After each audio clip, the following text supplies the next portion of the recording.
Welcome to Negotiating Happiness, the show that helps you find happiness, success, and balance in your work and life. I'm Adriana, your host for this journey into entrepreneurship and personal growth.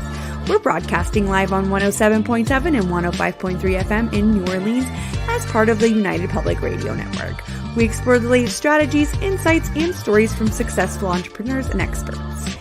From managing stress to building a thriving business, we've got you covered.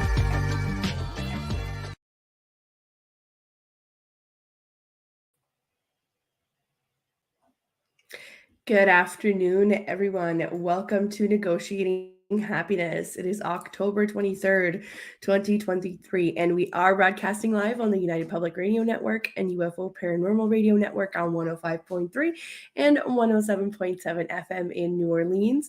And if you want to sit back and relax and watch some UPRN shows, we are definitely on Roku TV as well. So just give us a quick search in the search bar and you will find some of our shows there. So welcome, everybody. Settle in. We're about to talk some small business.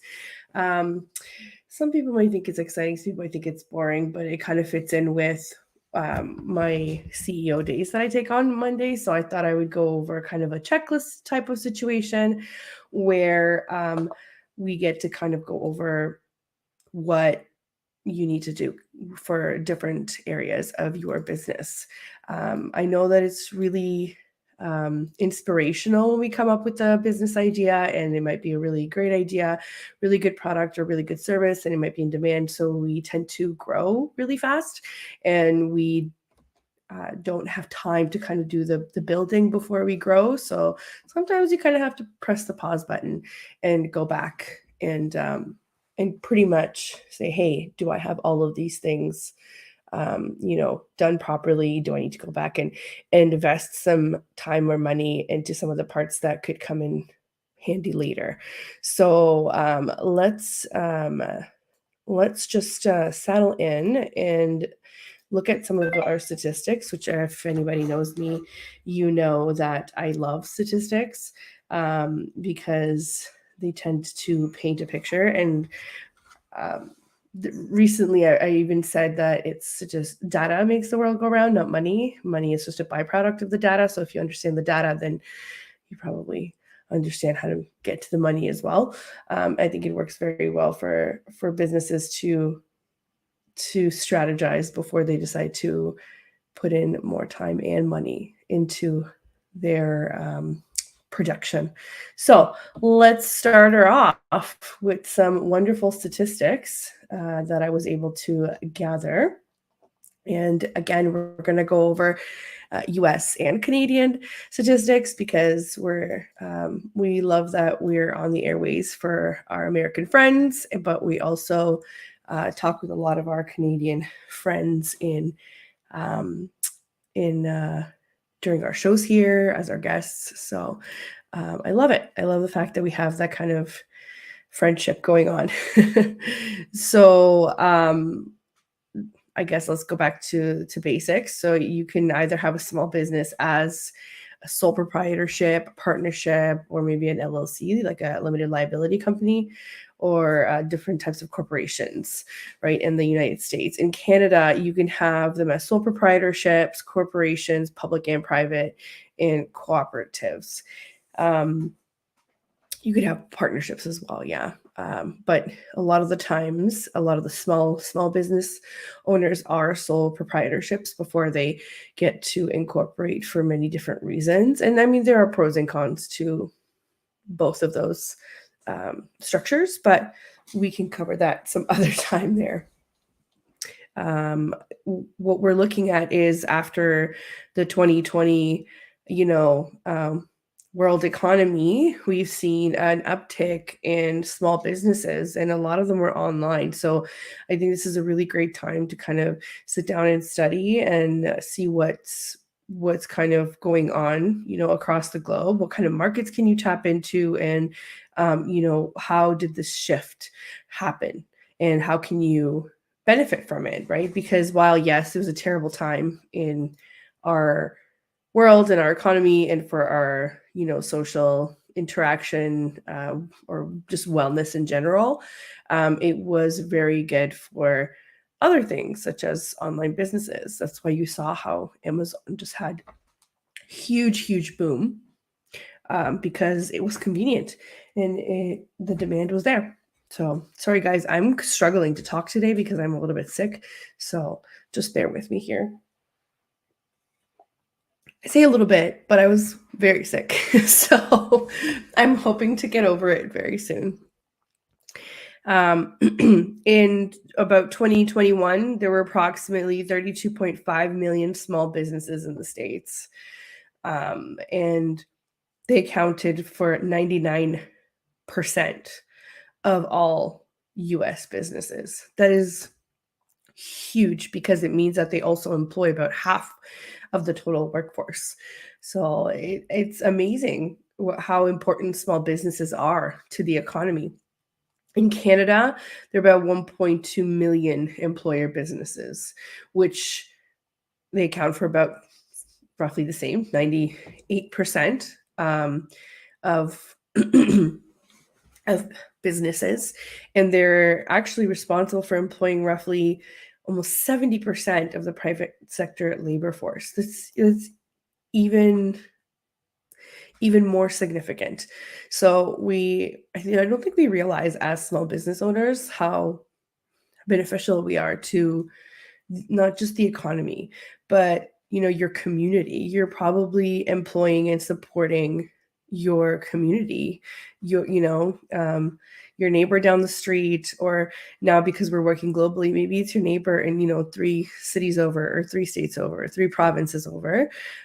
So it's huge. It is definitely huge. So every single time I talk to somebody and they're like, oh, I'm thinking of opening this kind of a business, and then they kind of talk themselves out of it because they don't think it's valuable enough, or they don't think it's going to be successful right off the bat. I have to remind them how important small businesses are to our society, to our communities, to our not just economy. So please keep at it, friends. We can do this together. And this is why I'm going to go over a checklist of things that we can do to stay organized and to thrive, to make sure that our back-end operations are, lining up with what we want to do with the actual growth and scaling of our business. It's not just about money, it's about running it properly. And we're going for longevity here. We're not just going for a big boom, or as you would say, I guess in music, a one-hit wonder. So here we go. And obviously over the pandemic, we've seen a notable increase in the number of online small businesses, and they typically tend to be a retail or digital service providers. I see it a lot with the business owners that I work with. A lot of them are service providers, and they range from, they work on their own, so they're solopreneurs, to they have an assistant, or they have an employee, to they have 10 or 15. It doesn't really matter. Everybody's structure is a little bit different, but they are thriving. And my goal is to kind of make it even better, or maybe even learn from some of them and pass on that knowledge. So here we are trying to figure out, kind of what works in today's market and what doesn't. There was a lot of e-commerce sales too that kind of boomed in Canada, and they're still growing. And they've played a significant role in the growth overall, even in businesses that have been around for a really long time and they never had a website. All of a sudden they were forced to create something because everybody was doing porch pickups and curbside pickups from stores, and kind of no contact. So that kind of pushed a lot of people to go into the online digital space, and that also created a lot of work for people like me who help businesses get there. Excuse me, guys. I am still deathly ill, apparently.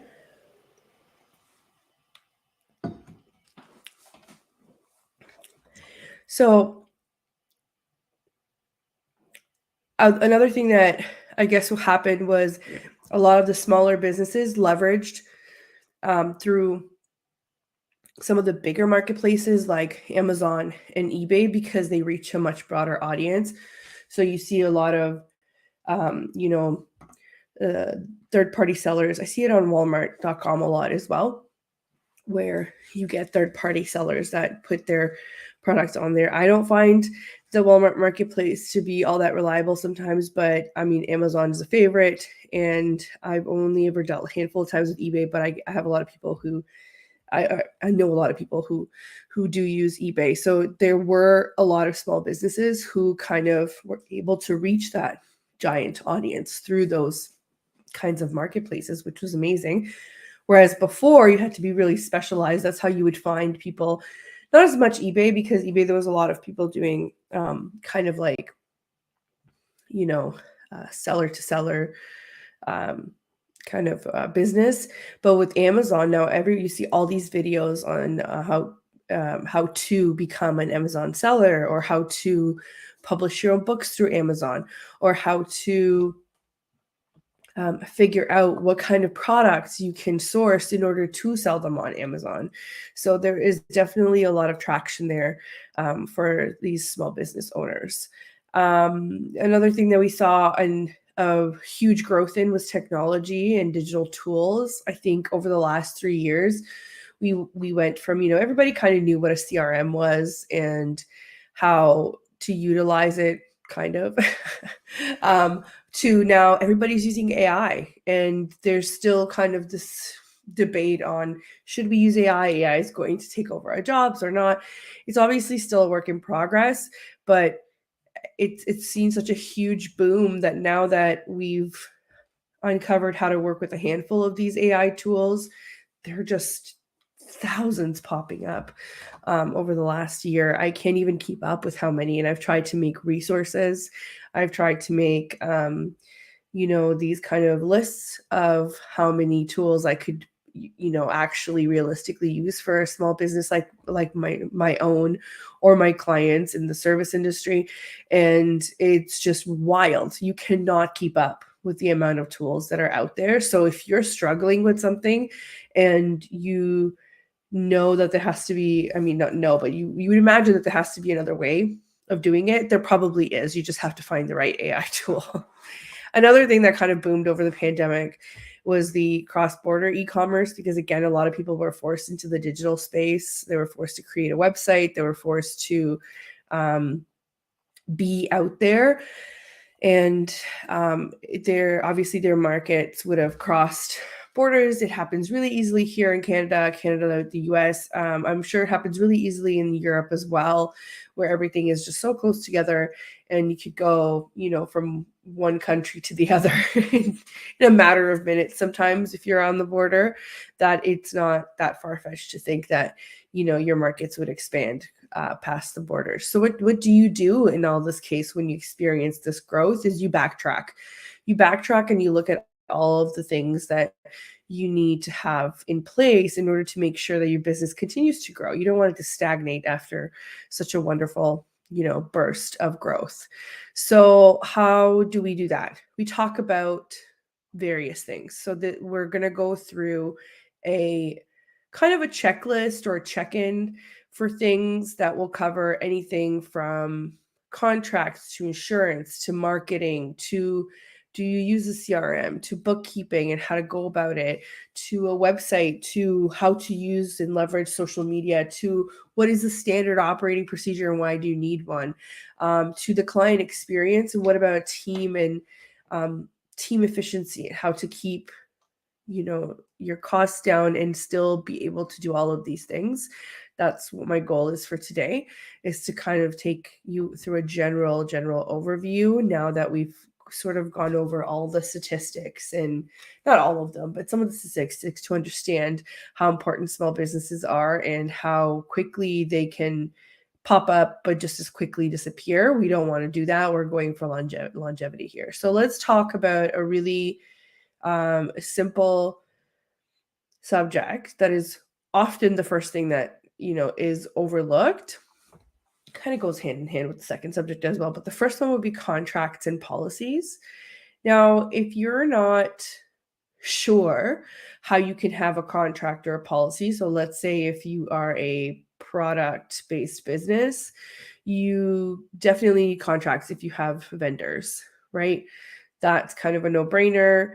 The people that usually write the contracts have the most control, right? So it is good to be informed. Don't just blindly sign away. If you are a service-based business like I am, you definitely need contracts because they protect both yourself and your client in the event of a conflict or in the event where you're not on the same page. The contract should be able to dictate what happens or what the expectation is.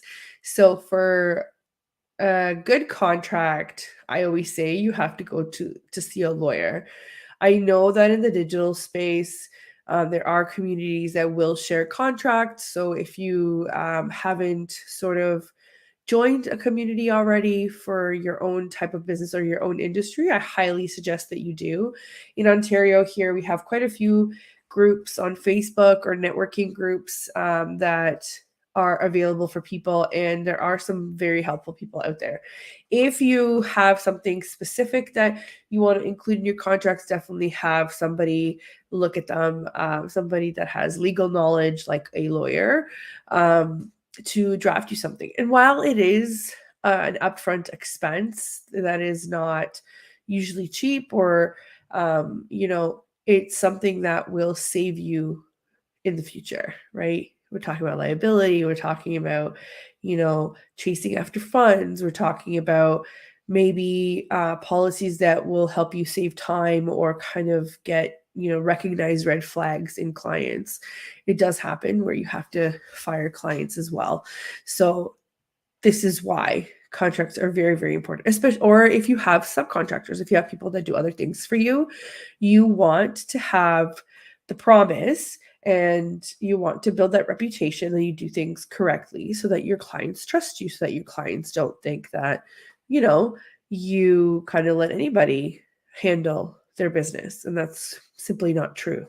So when that happens, you say, I've got contracts with my subcontractors. They've signed, NDAs, or they've signed to acknowledge that they will have, legal repercussions if they end up stealing information or, proprietary information, for example.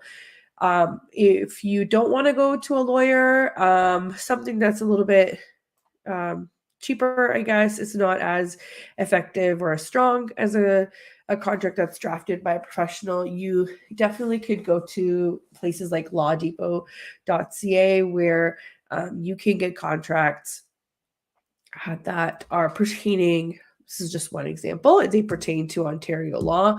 So especially if you're in the service industry, you have the Ontario Consumer Protection Act, right? That's what most of the contracts would fall under if you're within that realm. But even if not, a place like this that would be specific to your area would have contracts that you can definitely purchase as a template and kind of, DIY it a little bit. It's not always advisable if you're not really sure what's going on.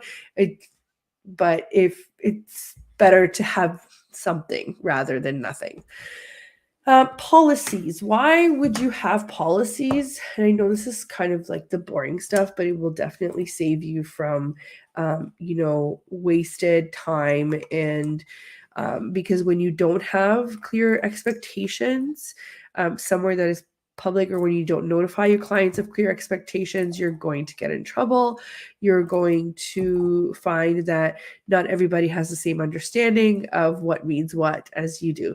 So this is why policies are very, very important. And if you want to get some, again, you can find them on places like lawdepot.ca. If you are an employer and you're looking for employee policies, I would suggest looking at something like, so again, if you don't have a lawyer that can draft this for you, if you don't have somebody on retainer, something is better than nothing. I would definitely go to something like HR Downloads. That's a really good resource where they even give you training for your employees, but they will definitely help with policies and the wording of things if that is what you are still lacking in your operations. The next subject that I wanted to touch on would be your insurance and your business license. And I feel like a lot of people are very on top of their business license, especially when they decide that that's what they want to do with, to open up a business. They know that's the first step. They usually go and get a business license. So here's a tidbit: in Ontario, you can operate as your own name because you can be identified as that. Um, without a business license if you're a sole proprietor. So if you're a sole proprietor, so you have that kind of type of structure, and you operate under your own name, not a made up name, not a business name, then you don't need a business license. But if you and you don't and if you let's say you have to collect taxes for the government like HST, like you would in Canada, you don't need a business license to do that. You can open up a separate account through the CRA, the Canada Revenue Agency, to do that anyway. So you don't need a business license for that. But however, I'll give you an example. I operate as Ontario Assistant. It is a name, so I had to get a business license in order to be identified as that. That's when you get a business number.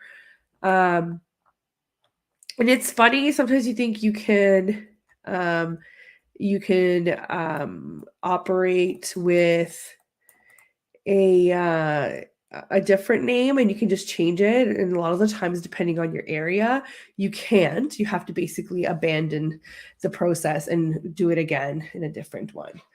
We've got some guests over here. Hello, Maddie from, I guess, Texas. Hey, Maddie, thanks so much for tuning in here. If you have any questions, please let me know. Maddie or Madeline.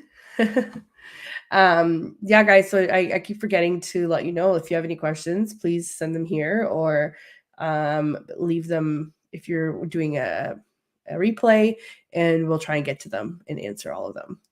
Thanks so much for tuning in, Maddie. I really appreciate it. So insurance and business license. So insurance, especially when you're in the digital space, you have to be a little bit careful. I would suggest going to an insurance broker because they know what type of insurance you're going to need for your business.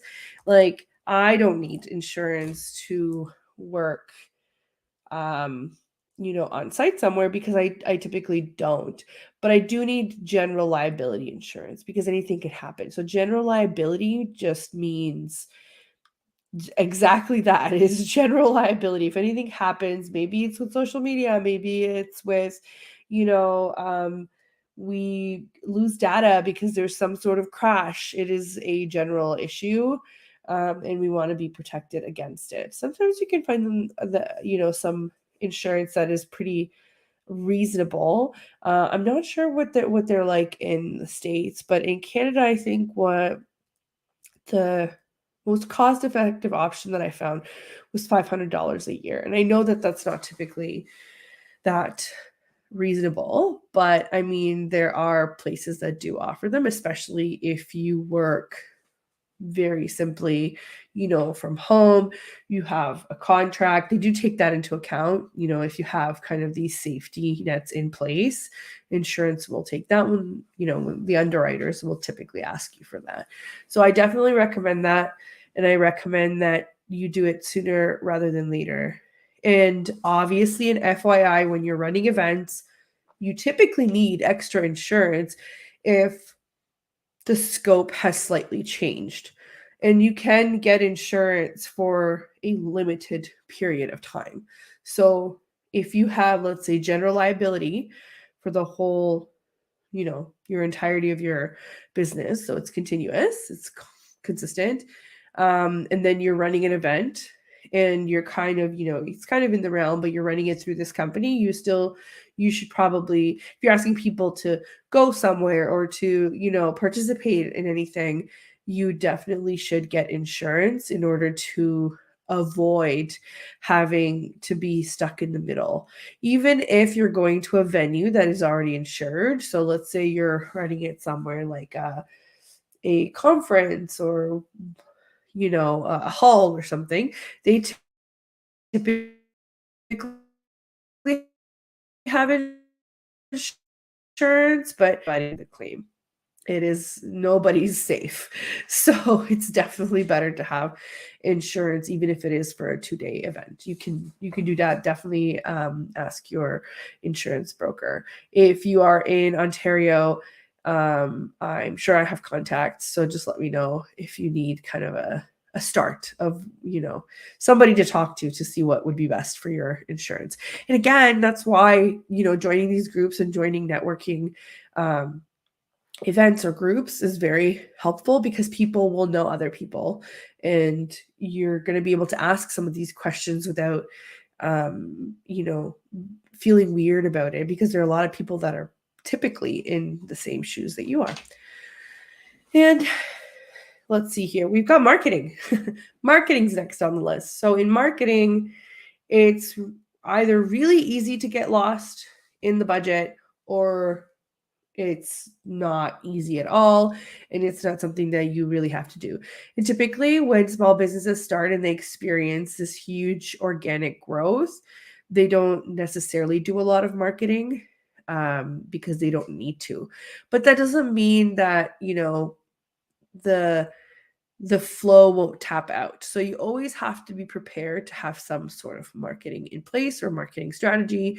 I've done both, where I've kind of just put out there whatever sticks, and where we have a strategy, and typically a strategy works a lot better, and it can um, save you time and money. Not just money, but time, right? It's very time consuming to try and always do the max of, let's just see what hits the wall and see what sticks. So try not to do that. Try to set a budget and work within that budget. Now, if you were to ask me what the best marketing thing would be for your small business, it would be to have a website. And it's not just because it's your digital business card these days, because let's be honest, I think we all, ordered business cards, and I think I've given 10 of them in total in the last 3 years. It's not just that, it's almost like a portfolio or an understanding of how you want to portray yourself to people, and um, you know, what kind of clients you want to attract. It's just it's almost like I hate to say this, but it's like a business dating profile, right? Clients get to look you over, they see what you're about, what you can offer, and then they either move along or they send you a message. So it's almost like a business dating profile. And you know what? It's okay if you have stuff on your website that not everybody agrees with. It's okay. Your goal is to attract ideal clients, because if they're not ideal, they're most likely going to cause you more headaches than anything. So just keep in mind that a website is probably the best thing that you can invest in. And that's how you can, direct your future marketing to. And obviously, social media is a really powerful marketing tool if used properly. So this subject is kind of together, like the marketing and social media.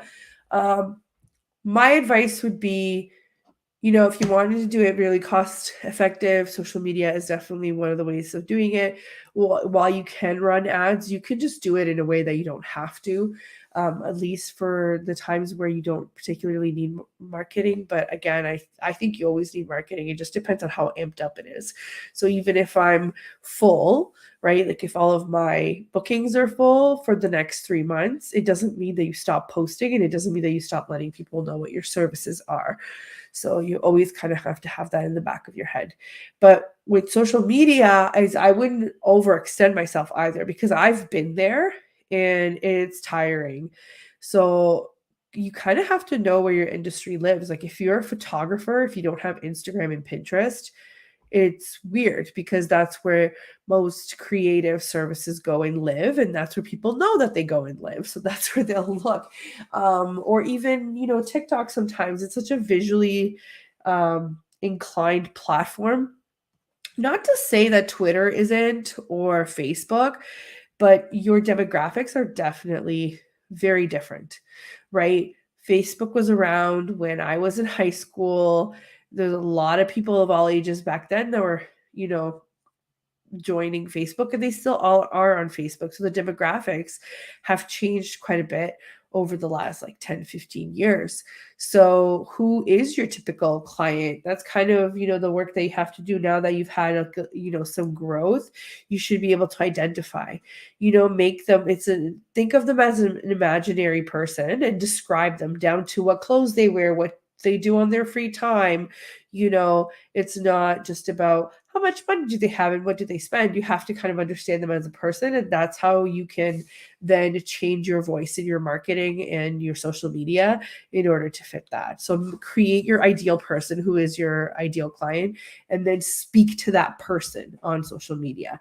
And even if you don't get a ton of followers, it does not matter. It does not matter if you don't have a ton of followers, because followers don't automatically equal sales or engagement, right? We all know this by now. Just because you have a ton of followers, it doesn't mean that. It just, there's a reason why all of these, influencers that do some crazy things online have a ton of followers, is because a lot of people want to watch them. Whether it is, good old entertainment or something that's really outrageous, it doesn't matter. They just want to watch them. They're either a train wreck or they're not. So it does not matter for your business that you don't have a ton of those followers.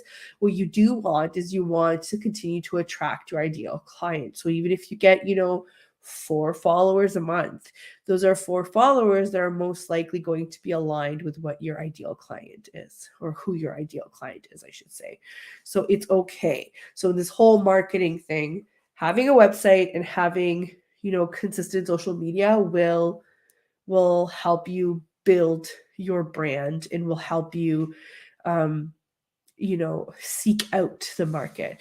So if your industry lives pretty much on Facebook and that demographic, then that's okay. And sometimes that kind of goes hand in hand with LinkedIn as well. While your tone may change of how you talk to your ideal client can have a job, but then it can also be casual on Facebook, right? So it just depends. TikTok is really good for a younger demographic as well. I'm sure you guys have seen all the videos now about how, what TikTok made me buy. So a lot of really trendy products are advertised on TikTok. So a lot of people that deal with Amazon and, Etsy stores maybe, or Instagram stores will also advertise on TikTok at the same time, because it makes sense depending on what your product is and what your demographic is. I feel like a lot of millennials are on Instagram because that was kind of the second most popular thing, or third maybe after Twitter. I'm not a particularly a big Twitter user, but I used to be, and I find that a lot of people that are in service-based businesses are, or I guess a lot of government and organizations use Twitter as well, because they're very short bursts of content. But I have seen some really robust accounts that use videos and graphics and whatnot and links, and they use Twitter to the fullest. So it just depends on who you're looking for. Is your ideal client hanging out on Twitter? Mine, maybe not. For me, it's a lot of more of Instagram or sometimes Facebook, but not a whole lot. For me, my website has been probably my best lead generator. And maybe that works, maybe that doesn't, right? I have other people that are in the digital space that are, for example, social media managers, where their best lead generator was Instagram, right? Or maybe Facebook, or TikTok. So again, it just depends on how clear you are on who your ideal client is. So we're about halfway here, guys. And I just wanted to say, for anybody that's just tuning in, you're listening to Negotiating Happiness, and I'm your host, Adriana.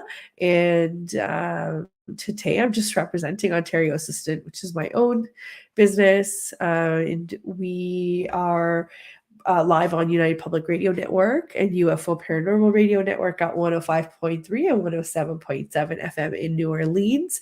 And we are streaming across all platforms. And we seem to be doing really well on SoundCloud. So if you want to just drive and listen to some of our episodes, check out SoundCloud, or maybe YouTube. Our YouTube channels are pretty popular sometimes as well. But if you just want to sit back and watch us on your TV, a lot of the shows on the network are on Roku TV as well. So give us a quick search and see if that works better for you guys. Also, remember to like and subscribe. We definitely want people to know of us, so please help us be even more out there. Or if you want to share, or if you have any questions or comments or constructive criticism, I'm more than happy to hear from you guys. I definitely want to make this a show that kind of resonates with people that know business owners or that are business owners or that are thinking of opening up their own business. I definitely want to be a resource for you guys. So I am very, very much interested in knowing what you guys want to hear. So far we've gone through this kind of operations check-in. So if you're just tuning in halfway through, we're talking about the areas of your business and operations that maybe need a little bit more love now that you've done some spontaneous growth and you haven't had a chance to kind of build it out from the beginning. So we've talked about contracts and policies, we talked about insurance and business licenses, and we sort of ended at the halfway mark on marketing and social media and how to do it effectively. So before I close that one subject, there is one thing that I also wanted to mention about ads. Ads these days are made pretty simple in terms of, going from step A to C and having it launch. However, there are professionals out there that specialize in ads management or creation of ads that actually have strategies in place where that use all of the analytics and data to help you spend less per click per leads generated. So if you have the resources and you are thinking of, pushing another growth spurt, so to speak, definitely check out some of the professionals. Personally, I've had really good luck with special ads campaigns in the past through Google, while the traffic is, I call it lukewarm. It's not cold traffic because you have to have somebody searching for some sort of a problem. So they are problem aware or solution aware, I guess. They're looking for a particular solution, or maybe are looking for a particular individual. They will look at your ad as well, so they know that the problem exists. Whereas with social media, I find that sometimes people just kind of stumble upon things. So if you're doing Instagram ads or Facebook ads, you have to have some sort of strategy in order for it to work, because you want somebody that knows how the algorithm works, because it could be cold traffic. So you might actually end up paying for clicks that are for people that don't even know that they have a problem yet. Maybe you're educating them about that problem, but that's more of like a long-term relationship situation where they want to like follow your content. But if you're trying to sell something or a service, it's difficult. Again, guys, sorry, bear with me. I'm just getting over this sickness and it is still killing me.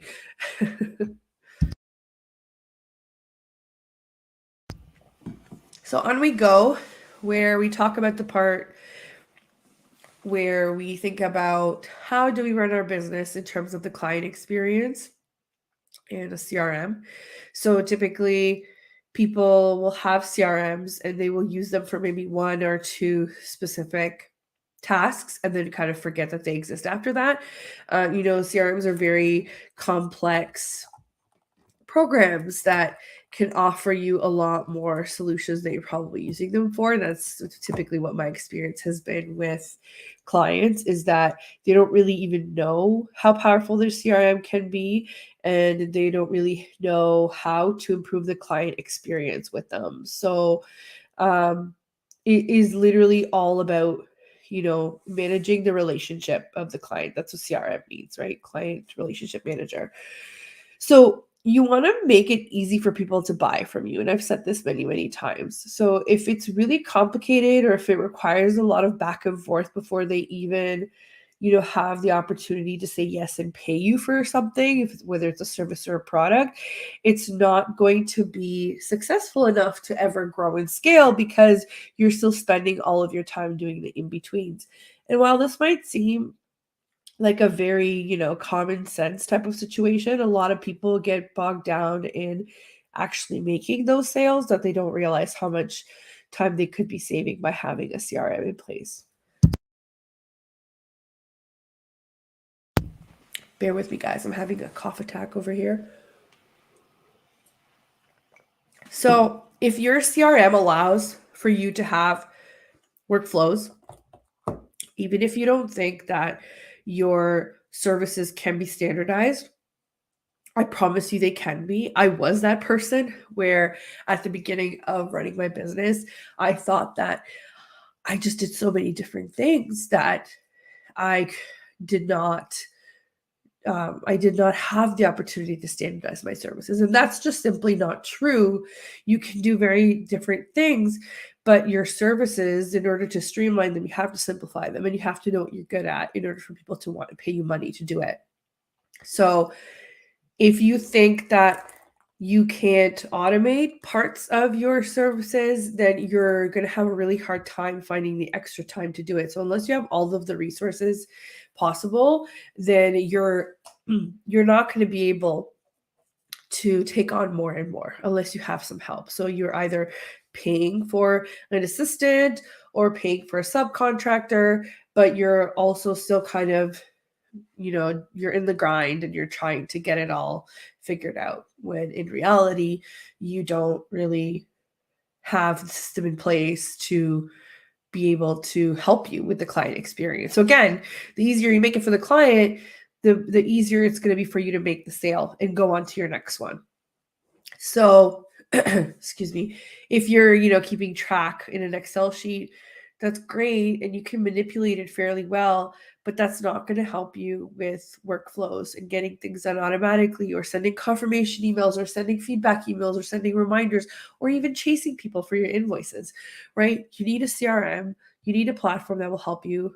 The one that I use is Dubsado. There's so many out there.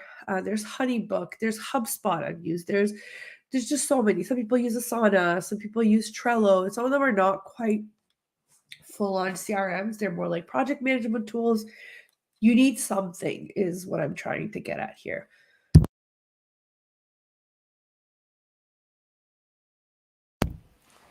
If you're not watching us and you're just listening and you just hear me just mute myself every so often, it's because I'm dying coughing. Those who are watching are able to see me struggle on screen. It's not very attractive, but sorry, guys.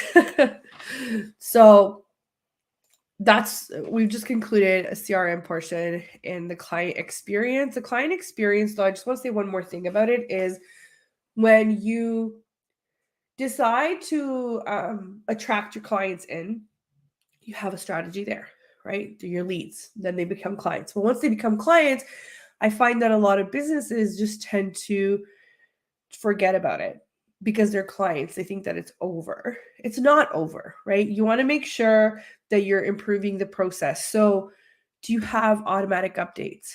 Do you have automatic reminders for payments? Do you have automatic calendar reminders or tasks that they might also find, super helpful?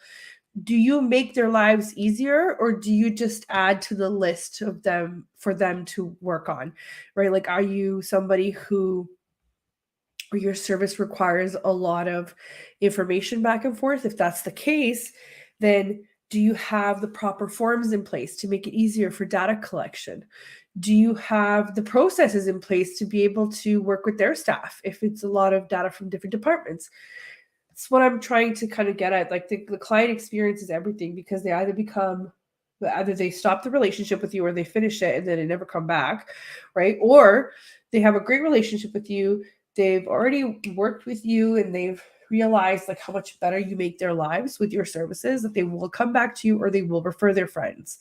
right? So that's what we want. We want referrals, because referrals, they mean less money on marketing and less headaches, because the work just keeps coming.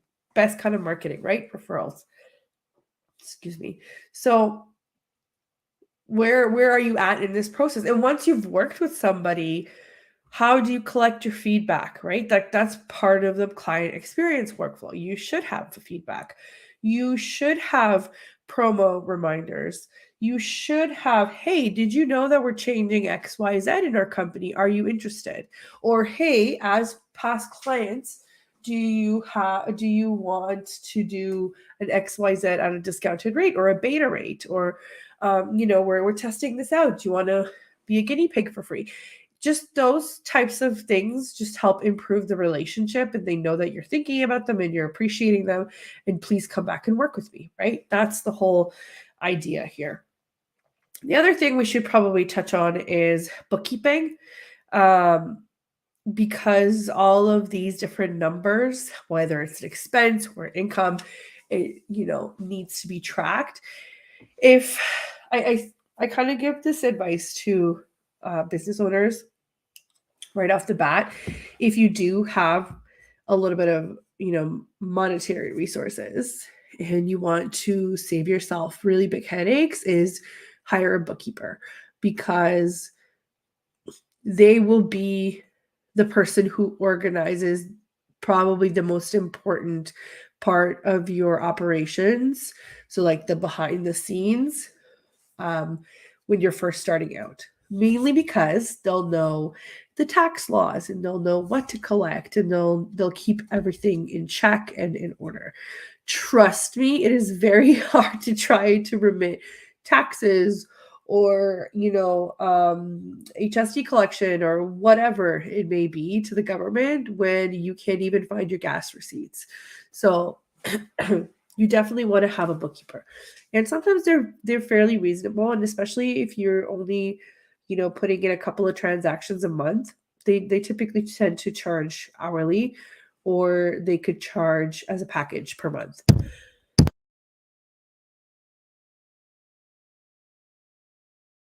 Sorry guys, I am dying over here. So what I would say is, don't cheap out on your bookkeepers, because they could create a lot more work for you after. That's one thing I would say. If you can, I mean, you can check out agencies where they have, a bunch of bookkeepers on staff. Those are pretty competitive rates. Or you can just go with a sole practitioner bookkeeper, where you'll get that client relationship that you want, which is, the messaging, the answering pretty quickly, the, direct, person to person interaction. That is what, if that is what you want, I would definitely go with a bookkeeper that works for themselves. So that's probably my best tip here, which seems pretty obvious, but a lot of people choose to skip it. Don't skip it. This is definitely very important.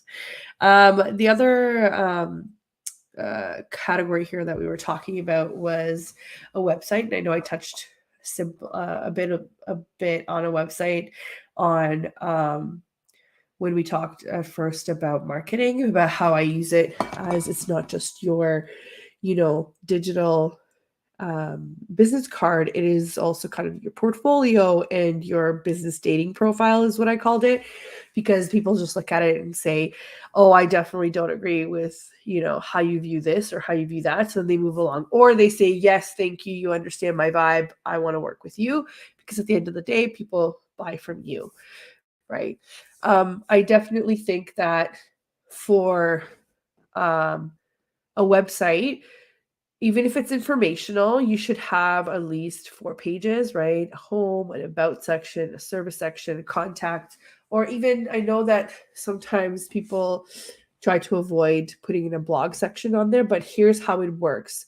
Once your website is done and you've got Google ranking it wherever it is, there are no changes. So if there's no changes, Google almost kind of forgets about it. So if there is no activity, there's nothing to update it on.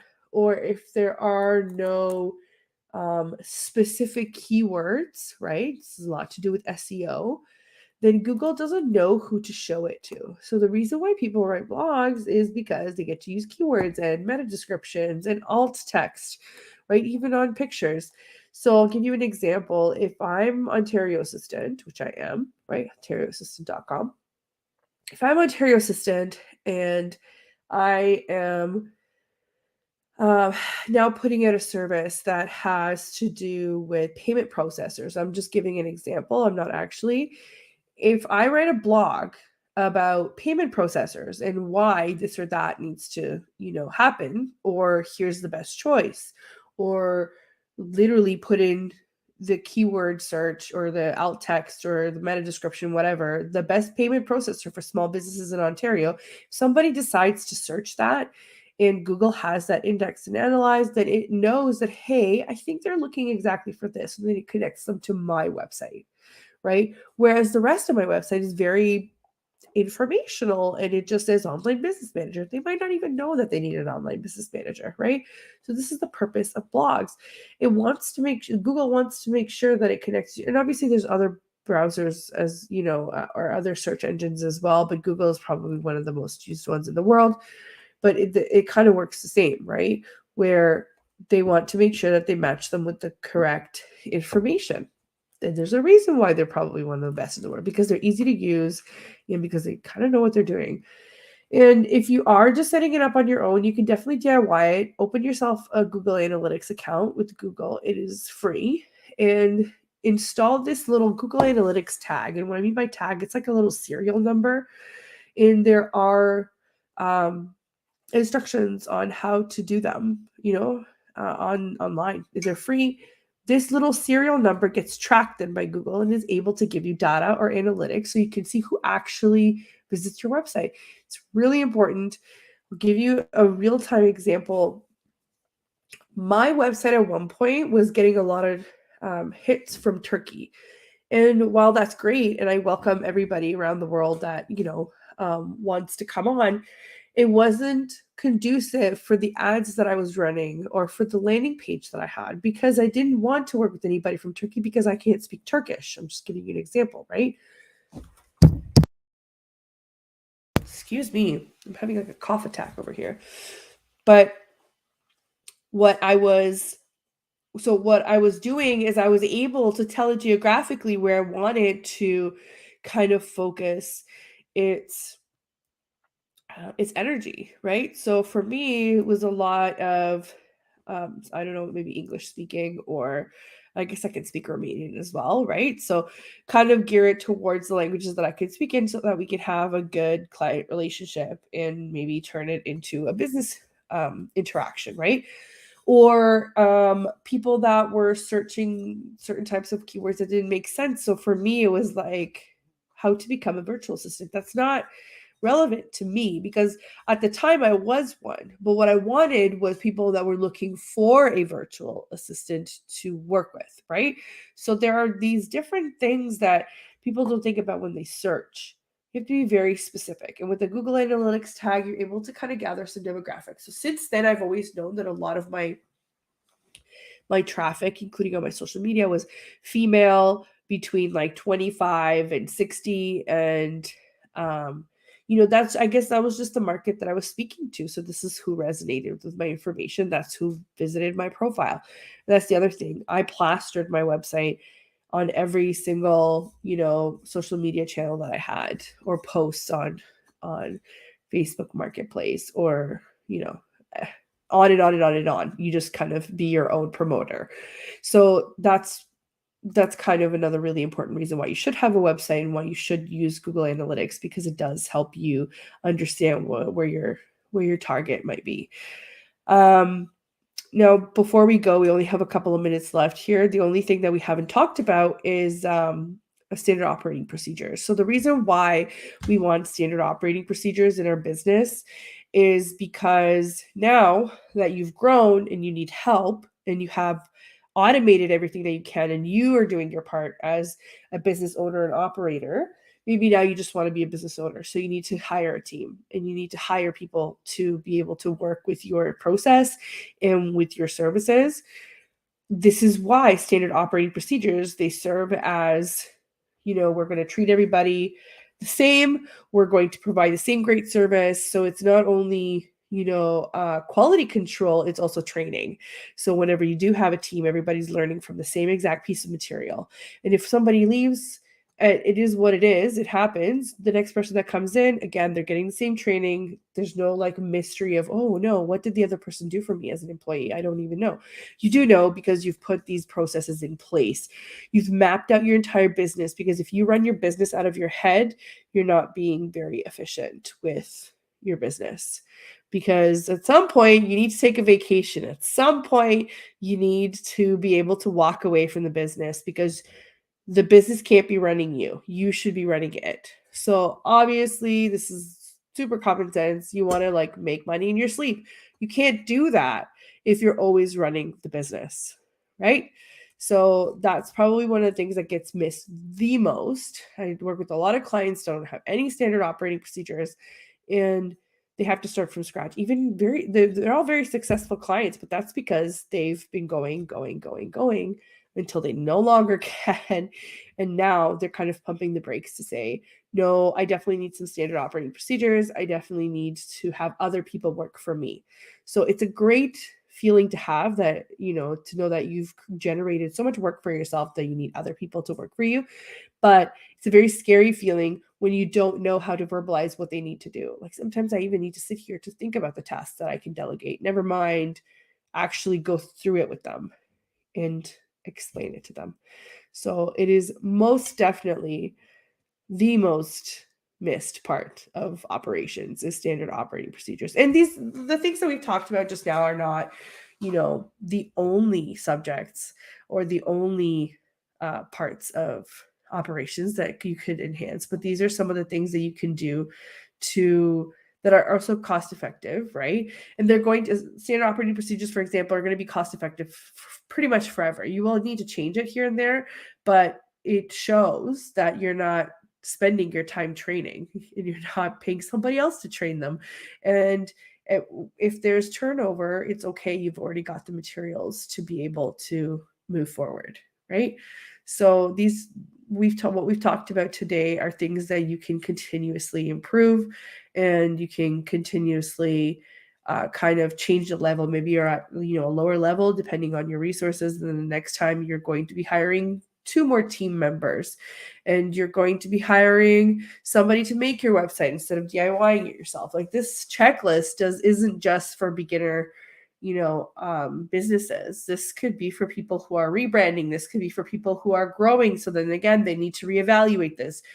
Unfortunately, in business, if you stagnate your growth in sales, you're also going, it's probably because you've stagnated everything else behind the scenes as well.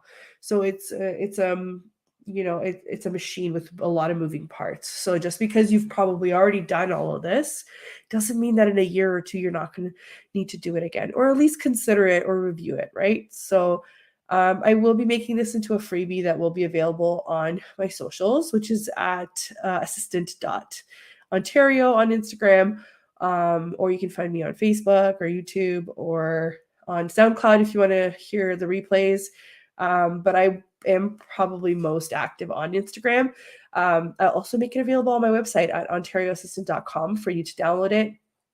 I just need to finesse a couple of the sections, and I will also include some of the tools that I use. And just so you know, a lot of the tools that I promote always have a free account somewhere. You don't always need to upgrade, or you don't always need to pay for it, because they are genuinely really great tools that will help you in your business. So thank you so much to everybody who has been watching. I really hope that, I've provided some useful information. And if you have any questions, please leave it in the comments and I will get to them. I really appreciate you guys, and I will see you next week. Have a really great rest of your week.